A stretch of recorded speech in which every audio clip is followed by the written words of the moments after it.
Ye masun gbà kó jẹ́ gẹ́gẹ́dígẹ́dígẹ́.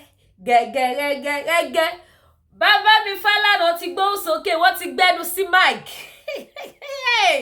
Ó ti wá dójú ẹ̀ 2024. No green for anybody. Ẹjọ́ ẹgbẹ́ onílé díkẹ́ náà máa gbẹ́nu sí mic. Ojoojúmọ́ ló ń gbẹ́nu sí, ẹ má jẹ́ gbẹ́nu sí jù báyìí lọ. Ẹ ṣé.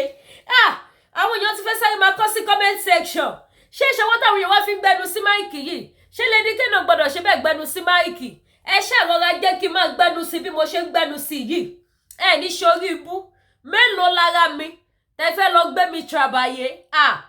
Mi ò gbọ́dọ̀ gbẹ́nu sí mic o ju bí mo ṣe ń gbé sí lọ. Now, gbogbo ẹ̀yin tẹ́ ń wò mí. Bàbá Falana ti sọ̀rọ̀ sókè, wọ́n ti padà gbẹ́nu sí mic o.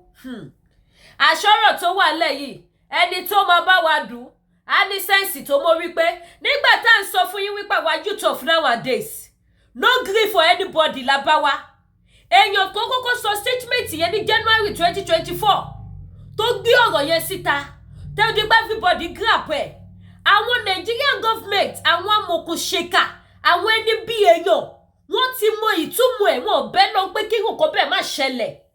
Ṣùgbọ́n ló lu èèyàn kan láti ju statement yẹn síta pé 2024 no gree for anybody. Àṣé àwọn àgbààgbà, àwọn tó di Nàìjíríà mú, àwọn náà ti mọ̀ pé 2024 ó máa loud gan. A lot of bomb ló máa blow, a lot of kasala ló máa burst. Wọ́n mọ̀ pé ó máa lẹ́tìkẹ́ gan. Ẹ wá wẹnu lẹ́wẹnu ọkọ́ last. Ẹ wá wọ àwọn tó ń gbẹnu sí mic. Àwọn tí ò gbẹnu sí mic ṣe látẹ́gùn gbé wọn ní ṣòkòtò lọ. Ẹlòmíì atẹ́gùn gbé èrò díẹ̀ lọ. Ó wá lẹ́tìkẹ́, ó kọjá bẹ́ẹ̀. Ó kọjá rádaràdá, ó kọjá be careful. Tẹ́ bá ń gbọ́ ó kọjá be careful. Bàbá mi Falana náà ti gbẹnu sí mic o. Ṣé làwọn tiẹ̀ súnmọ́ mic gbágbágbá. Ó ga o. A ti sọ fún yín pa wa youth of nowadays, we no go gree. A máa mi Nàìjíríà títí. A máa bọ́ lóko ẹrú, a máa bọ́ lọ́wọ́ àwọn corruption people. A máa bọ́ lọ́wọ́ àwọn amòkùnṣèkà. A máa bọ́ lọ́wọ́ àwọn ìka ènìyàn. Gbogbo ẹ̀yin àgbààgbà yẹn ẹ máa lọ sẹ́ńpẹ́. Ṣẹ́gun orin tí Wàsíù Àyìndé ti kọ láti ọdún gbọ́ngàn sẹ́yìn yẹn. Àsìkò tó rí yẹn wá ṣe kí ni? Tó bẹ̀rẹ̀ ṣẹ́ gangan lélẹ̀. Ẹ̀yin bàbá ẹ sẹ́ńpẹ́, kì í ṣe ẹ̀yin màmá nìkan o. Màmá mélòó ló ó di Nàìjíríà? Ẹ̀yin bàbá lẹ ó di Nàìjíríà. Ẹ̀yin bàbá ẹ máa sẹ́ńpẹ́ whether you people like it or not. Ẹ máa sẹ́ńpẹ́, ẹ máa lẹ́ni ní hard way. Gbogbo ẹ̀yin tẹ́ tí ń bá wọn tó wọ́n bọ̀ bàjẹ́ nílùú Nàìjíríà tẹ́lẹ̀, this is the time tí gbogbo yín máa withdraw. This is the time tí everybody máa ṣe kí ni? Tó máa sit up, tó máa tú ṣòkòtò ẹ̀ so. Mo mọ̀ pé èyí tó mú bàbá mi Falana tí wọ́n fi wá gbẹ́nu sí mic yìí.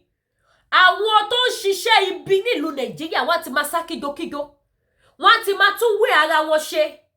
Wọ́n ti ṣe kí ni? Wọ́n ti sit up. Orí wọ́n ti pé, ọpọlọ wọ́n ti straight. Ohun tó lè mú èrò Falana. Tí wọ́n lè padà máa gbẹ́nu sí mic. Tí bàbá lè máa gbé ẹnu sí mic. And gbígbẹ́nu sí mic kì í ṣe mic ayọ̀. Tẹ́ bá gbọ́ máìkì, kò yẹ kó jẹ́ mi. Máìkì pé yéè, kò yẹ kó jẹ́ mi. Now ẹ jẹ́ ká gbọ́rọ̀ láti ẹnu bàbá mi Falana. Gbogbo ẹ̀yin tẹ́ wò mí ẹ subscribe, kẹ́ ṣe kí ni? Kẹ́ follow page wa. Ẹ jẹ́ á gbọ́, bàbá ti gbẹ́nu sí mic. Ó yá. To you, did Bobrisky speak or directly or indirectly to you? If that is the case or not the case, what are you doing? You've written a letter seeking a retraction of it. What are you doing to establish your innocence in what has been an allegation on this matter? No, Sean. Bobrisky never spoke to me. I have never met him. I do not know him from Adam. He was alleged to have spoken to my son, Falana, first.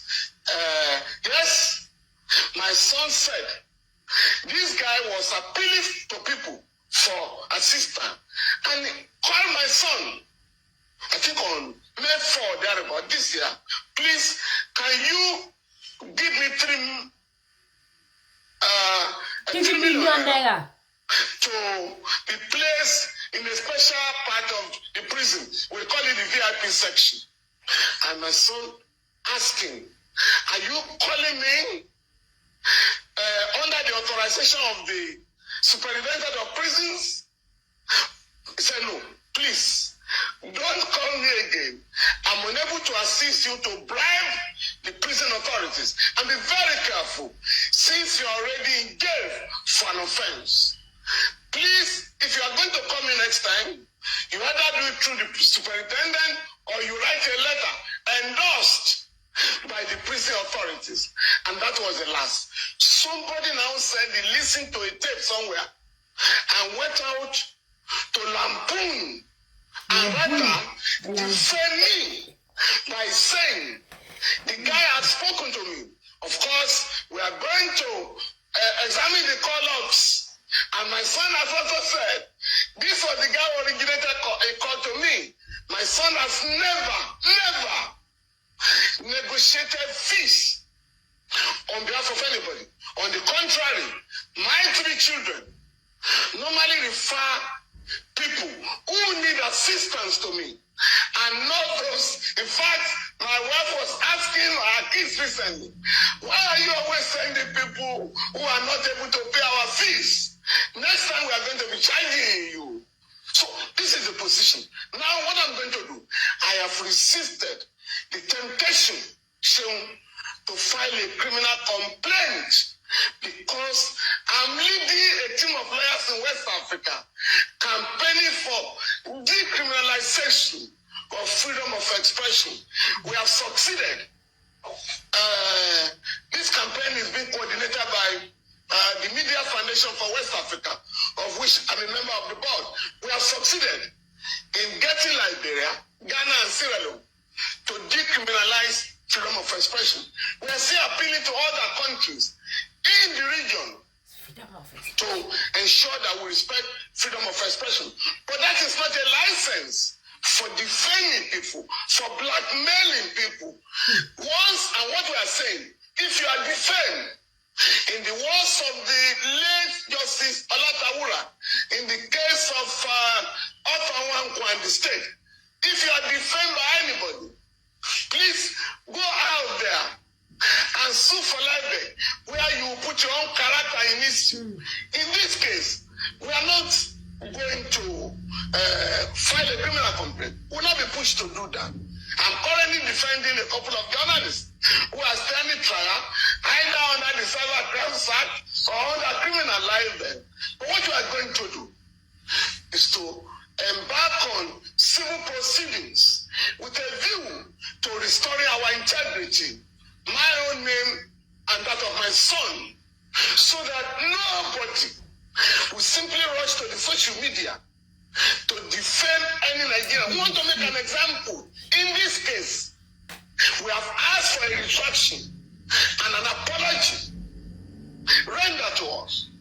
And that is not too much. And if we don't have a retraction, an apology acceptable to us, accepted by us, we are certainly going to initiate civil proceedings in the High Court. Yeah, Mr. Falana, because this is actually not, I'm saying for the sake of the public who have not seen or heard from you in this matter, will have the benefit of hearing your own side of the story.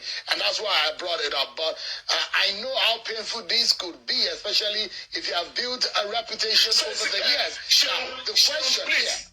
The question. Kini ó dùn bàbá mi gan o. Wàláhì ọ̀rọ̀ Bobrisky yìí. Ó ṣe kíni? Ó dùn bàbá. Ẹ gbádùn mi. Ó dùn wọ́n gan ni. Ó lágbára ó lẹ́tíkẹ́. Ẹ̀yin èèyàn wa ṣe ti gbọ́ báyìí. Ọ̀rọ̀ lẹ ti gbọ́ látẹnu Bàbá Falana yìí o. Fídíò yẹn gùn ṣùgbọ́n díẹ̀ tó nínú nǹkan ní nǹkan. Ṣókí ni ká ṣe bí ọbẹ̀ oge. Ẹ̀yin náà ẹ wò. Number 1. Ìdọ̀tí tó rẹ́ Bàbá Falana lára ẹ̀. Àwọn kan ló jẹ́ kó rẹ́ wọn lára. Àwọn wo ló jẹ́ kó rẹ́ wọn lára bí kò ṣe àwọn alátìlẹyìn Bobrisky. Ẹ jọ̀ọ́ kí ni contribution Bobrisky ní society? Kí ni nǹkan tó ń kó àwọn youth of nowadays? dẹ̀ tún wá jẹ́ wípé àwọn tó jẹ́ olórí ìlú tó yẹ kí wọ́n jẹ́ aláàbò láti máa kánsẹ́lì àwọn èèyàn láti máa tọ́ àwọn èèyàn sọ́nà àwọn ni wọ́n jẹ́ bàbá àsàlẹ̀ ìyá àsàlẹ̀ fún Bobrisky.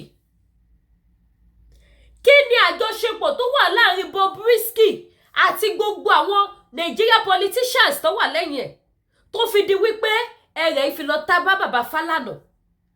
Ẹgbẹ́ kan tí Bàbá Falana sọ pẹ̀lú ìtara ni bàbá fi sọ̀rọ̀ wípé àwọn ever bá Bobrisky sọ̀rọ̀ rí, ó túmọ̀ sí wípé àwọn kan ni wọ́n bá bàbá sọ̀rọ̀ on behalf of Bobrisky. Ó ti yé yín now. Because nínú voice note tí VDM yẹn very dark man ẹ̀yin tẹ́ ẹ̀ bá mọ bí tí kèsì ti bọ̀ ọ̀rọ̀ lórí ọ̀rọ̀ Bobrisky tó sọ wípé Bàbá Falana ni wọ́n bòun lọ ṣe kíni lọ́bọ̀ òun lọ ṣe arẹ́njẹ́ àwọn òwe kan wá láti ọ̀dọ̀ pírẹ́sídẹ́ǹtì tí wọ́n fi òun sílẹ̀ pé wọ́n dẹ̀ gba 10 million òun ni bàbá bọ́ta sí lọ́wọ́ gbẹ́nu sí máìkì lé lórí tó wá sọ̀rọ̀ lé lórí. Àwọn kan ni wọ́n pe Bàbá Falana yẹn on behalf of Bobrisky. Baba have never spoke with him before. He have never spoke with him. Ṣé báwo ni Bàbá Falana sọ ìpá àwọn ò bá sọ̀rọ̀ rí? And normal ó lè ṣẹlẹ̀ bẹ́ẹ̀. But how come tó fi wá mention orúkọ Bàbá Falana? Voice note ẹ̀ la gbọ́ náà. Ó ní Bàbá Falana gba 10 million. Bàbá jẹ́ kó yé wá sí pé ó pe ọmọ àwọn fún help. Kò sẹ́ni téèyàn lè pè fún help. Moreover, kí ni àjọṣepọ̀ tó wà láàrin ọmọ Bàbá Falana àti Bobrisky tí Bobrisky fi ní access sí fóònù ní cell láti pe ọmọ Bàbá Falana wípé kó yá òun ní 3 million naira. Òun fẹ́ fi lọ́jì sí private cell. Kí ni àjọṣepọ̀ yẹn? Ṣé rí Nàìjíríà kò sófin? Èmi rántí dáadáa ní 2021 aṣọ òun ni wọ́n gbé wá fún mi ní court. Wọn ò jẹ́ kí n gbà. DSS ló dáṣọ sí mi lọ́rùn lẹ́yìn tí mo wọ aṣọ kan fọ́sẹ̀ kan àti pátá kan. DSS ló dáṣọ sí mi lọ́rùn. Ó wá túmọ̀ sí wípé ọmọ tálákà ló ní sẹ́ẹ̀lì ní Nàìjíríà. Ẹ̀ṣẹ̀ tí àwọn olówó bá ṣẹ̀ ọmọ tálákà ló máa ń jìyà ẹ̀. Ọmọ aláìlẹ́nìyàn ló máa ń jìyà ẹ̀.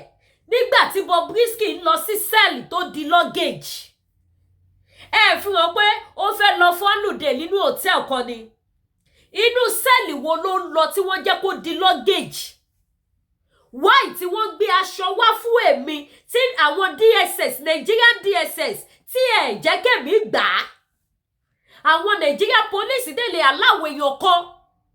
Gbàgbọ́ ti dájọ́ ẹ̀ nínú court. Wọ́n ti fún ní signal, ó ti mọ bó ṣe máa ṣe. Àbí báwo ló ṣe gẹ́ẹ̀tì luggage? 2 luggage. Ó fà kan lọ́wọ́ gbé kejì lé gbé báàgì lé lórí. Inú báàgì ẹ ló kó àwọn díìsì sí. Àwọn aṣọ wà nínú luggage. Ló fà báyìí. Ó fà á ní bí ẹni travel bí ẹni lọ́wọ́ flight ló fi lọ sí cell. Ṣé inú kóòtù ńbẹ̀ ni wọ́n ti ṣe ìdájọ́ wípé ẹ lọ bá gbé aṣọ wá o? Because àgbọ̀ wípé Abuja ni Bobrisky ń gbé. Abuja ló ti lọ sí sẹ́ẹ̀lì Kuje prison ló lọ. Àbí kìí ṣe Kuje lẹ́lẹ́ fi sí ni? Àbí sẹ́ẹ̀lì èwo ló fi gbé Bobrisky sí? Abuja ló ti lọ sẹ́wọ̀n, Èkó ló ń gbé. Báwo ló ṣe mọ̀ pé ó ti lọ sẹ́wọ̀n? Àbí Èkó ló ti lọ sẹ́wọ̀n? Ibi tí bá tiẹ̀ wù kó ti lọ. How come tẹ́ fi aláwọ̀ ẹ̀ kó di luggage bag lọ sẹ́wọ̀n? Ṣé ti rí pé Nàìjíríà ti tán ẹ̀yin aláìlẹ́nìyàn, ẹ̀yin tẹ́ mọ̀yàn.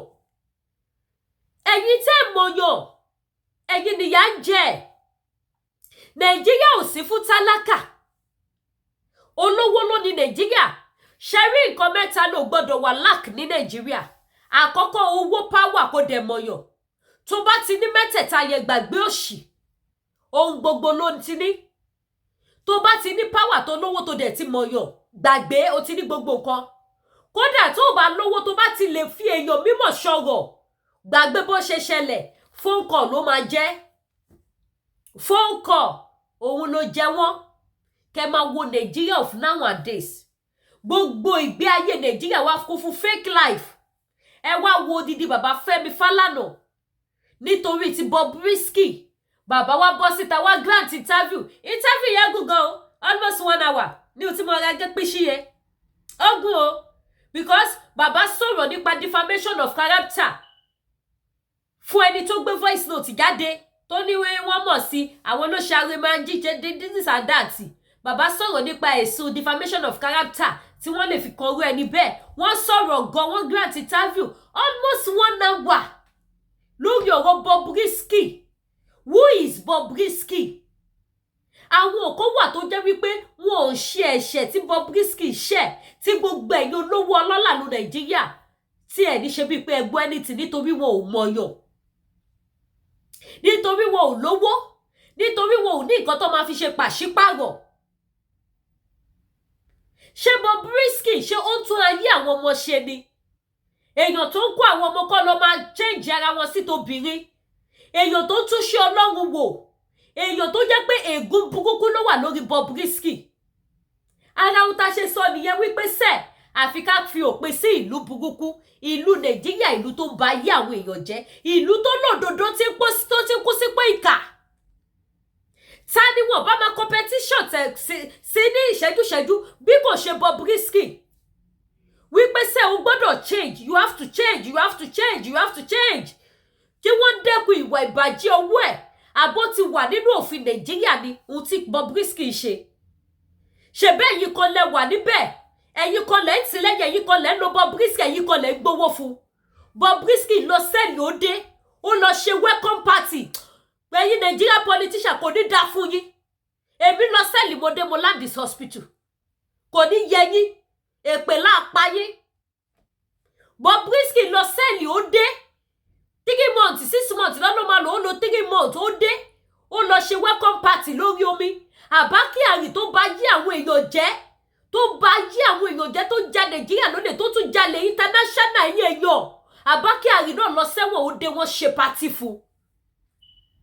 Wọ́n ṣe party fún Àbá Kyari. Welcome party wọ́n ṣe fún ní Nàìjíríà lẹ́ni tó jẹ́ wípé ọ̀daràn tó gbà skini, ọ̀daràn tó ní criminal tó ní international case, wọ́n ṣe welcome party fún. Bobrisky náà lọ sí sẹ́ẹ̀lì ó dé ó lọ ṣe welcome party lórí white boat. After that ó ṣe birthday. Ibo ni Bobrisky ti rí 200 million tó fi ṣe cake lásán fún birthday? Kò tún tán síbẹ̀ o, ṣe rí géèmù tí wọ́n ń play fún wa ní Nàìjíríà, àwọn Nigeria politicians. Ìgbà tó wá rí wípé very dark man ó ti tọwọ́ bọnú ayé wọn, ó ti wọ̀dí wọn. Kí ni next tó ṣe? Wọ́n tún gbé placard tàbí kí lẹ ti ń pè 95 million naira. Bó ṣe gbélé Bobrisky lọ́wọ́ rẹ̀ tó fi ya fọ́tò. Ó wà online ẹ lọ wò. Ṣé 95 million ni? Àbí 905 million? Owó yẹn ṣàpọ̀ gan, I think it's 900, not 95.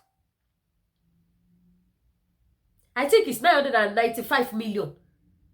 Bó ṣe gbé dání rè, tó lówó tó tún wí ní bó ṣe brand ambassador. Ilé iṣẹ́ tó ń bá polówó ọjà ló lọ make lóṣù tó fi lè máa san owó tó yẹ fún. Because that is what they have been telling us. Ó ń bá wọn ṣe advert, ambassador ni from different company, from this and that. How much are they making? Èló wá ni wọ́n fún Bobrisky lóṣooṣù tó fi lè wọ́ọ̀tì gbogbo nǹkan yẹn. I'm not here láti tackle, but I'm here láti jẹ́ kó yé ẹ̀yin èèyàn wípé kò sí òfin kankan ní Nàìjíríà. Òfin Nàìjíríà ìyà ló bá dé. Òfin Nàìjíríà iṣẹ́ ibi ni wọ́n fi ń ṣe. Aláìṣẹ̀ ló ń kú sí ipò ẹlẹ́ṣẹ̀. Wọ́n kàn fi ìyà ń jẹ àwọn èèyàn ní. Kò sí bẹ́ẹ̀ ṣe lè ṣe. Bó ṣe máa continue nìyẹn. Ṣé bóun ni Bàbá Falana ní kó lọ wọnú kó lọ gèjì àwọn àbí kí ló ti pè kó lọ sí MTN office kó lọ print it out. Tó bá rí ibi tí Bobrisky bá ti pè àwọn. Wọ́n ní kó lọ print tó ọmọ àwọn náà jáde. Gbogbo conversation ṣá máa wà ńbẹ̀. But àwọn kan wà tó pè Bàbá Falana on behalf of Bobrisky. Àwọn kan wà tó ní nọ́mbà Bàbá Falana tí wọ́n dìdí gba sáànì. Wọ́n gba Bàbá Falana as sáàn fún Bobrisky. Mo sọ kọ́kọ́ nígbà tí mo ṣe program yẹn, nígbà tí voice note yẹn jáde.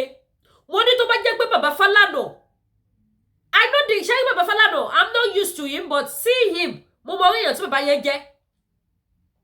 Mo sọ lọ́jọ́ yìí mo ní tó bá jẹ́ pé Bàbá Falana wọ́n jókòó àwọn àti Bobrisky jọ sọ̀rọ̀ bàbá yẹn máa bá wí pé rubbish ló perform, rubbish ló ṣe.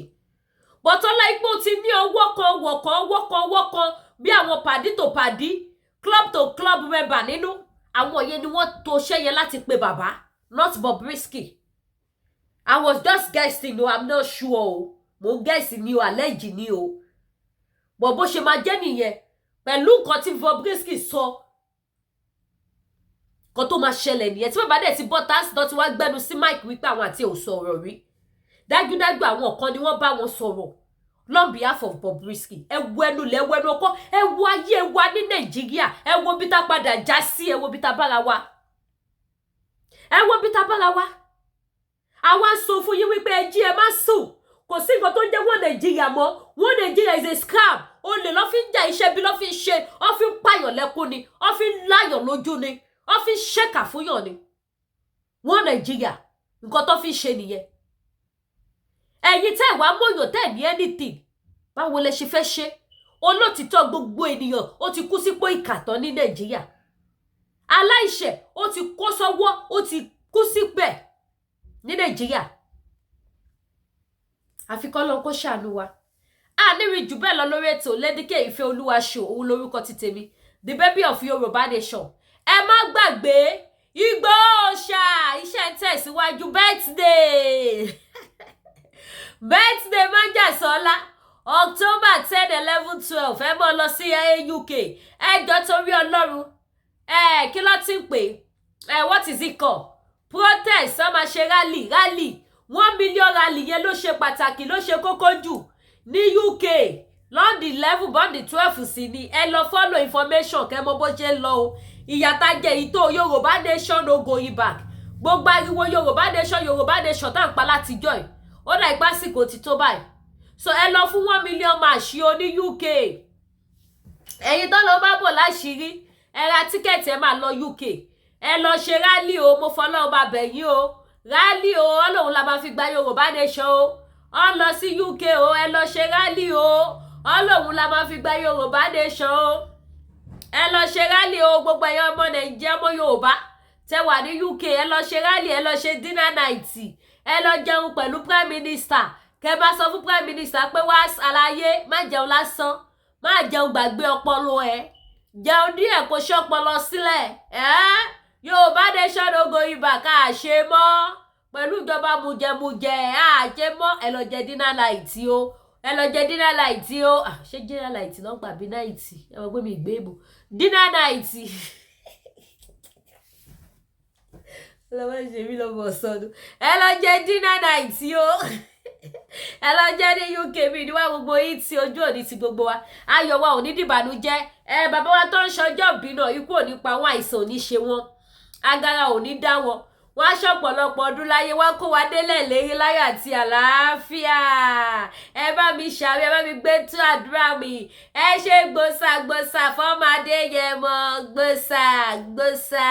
Gbòsà. Bó ṣe jẹ́ nìyẹn. Yes, kẹ̀. Ẹ bẹ̀ mo wà lórí show, who is that? Don't open the door. Don't open. Ṣé kò gbọ́ mo wà lórí show ni?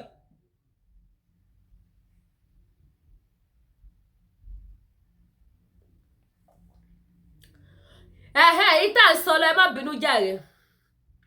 Ẹ̀yin tẹ́ fẹ́ àwọn product tá ń tà lórí ìkànnì Lédìkè Ìfẹ́ Olúwa show, please contact me. Ẹ contact me. Ẹ̀yin tẹ́ bá ní àwọn product yẹn lóríṣiríṣi, ẹ pè mí. Jẹ̀díjẹ̀dí ni, diabetes ni, manpower ni àti bẹ́ẹ̀ bẹ́ẹ̀ lọ. Ẹ̀yin tẹ́ bá fẹ́ ra body cream, body soap, ẹ pè mí. Ẹ̀yin tẹ́ fẹ́ ra aṣọ, bàtà, bag, ẹ pè mí. Anything tẹ́ bá ti fẹ́ rà, ẹ pè mí. Bẹ́ẹ̀ jẹ́ àwọn kan spiritual náà ni ẹ jọ̀ọ́. Ẹ pè Lédìkè Ìfẹ́ Olúwa show. Ẹni tó mọ̀nà ní kẹ́ tẹ̀lé o. Lédìkè mọ̀nà gan, ó já sí gan. Ọmọ tó ń sọ tí wọ́n sọ tán. Ó yá, ẹ wá lọ wò polówó ọjà. Ẹ ṣé. Ẹ subscribe o, kẹ́ bá wa follow page wa.